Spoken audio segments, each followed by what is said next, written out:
your money can buy. Okay, and finally, what we asked our viewers when they took the poll, do you think India will become a developed nation by 2047? And now this is also indicative of what the perception of people is, how do they feel the mood of the public is, and thereby responding in the way that they have. 59% of the people feel that yes, by 2047 India will decisively be a developed nation.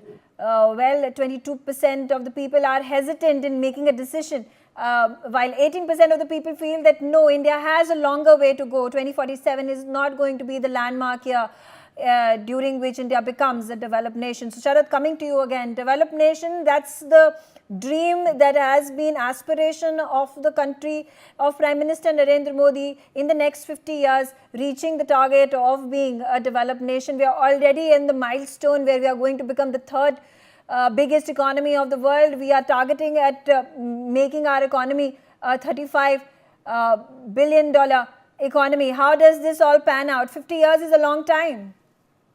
Well, it is a long time, Megha. And when you define a developed country, and in your survey, when your the people went to do the survey, the sample, what is the definition of a developed country? I mean, all of us travel to developed countries. There is no poverty. There's spick and span streets, the railway station, the airports. Everything is very, very well maintained. You don't find beggars on the streets. Although these days I find beggars on some of the very developed countries in the world, like United Kingdom. But then you don't find beggars, people, there is no poor concept there. People have decent income. They've got everything in life which they need. So this is the kind of imagination which Prime Minister Modi has put forth before the people. And at the rate, Megha, at which we are growing, if we are able to accelerate this rate a little more to something around 8 to 10%, I think this is very, very doable. And I think people of India can dream. I don't know how many of us would be there at that time.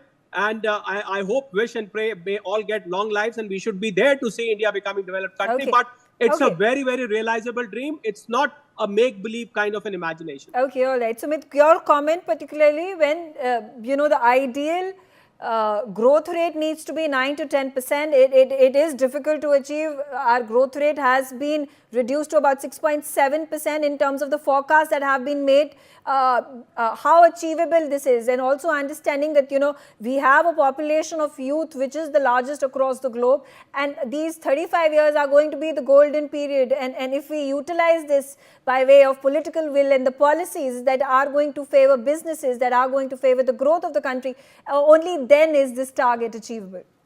You see, Megha ji, there are two things. I remember when Mr. P. Chidambaram, when we were at 11th economy, he said if Congress is in power, in 3 decades, Congress can take you to the number 5th economy. Then Modi ji did it in 11 years. Now, if you have BJP in power and you have a Prime Minister like Prime Minister Modi who continues to have a revolutionary and a visionary thoughts, I think it's not something which is far beyond our imagination. We have a demographic dividend of which will give us 70 years, more than 800 million youth. We have the third biggest startup ecosystem.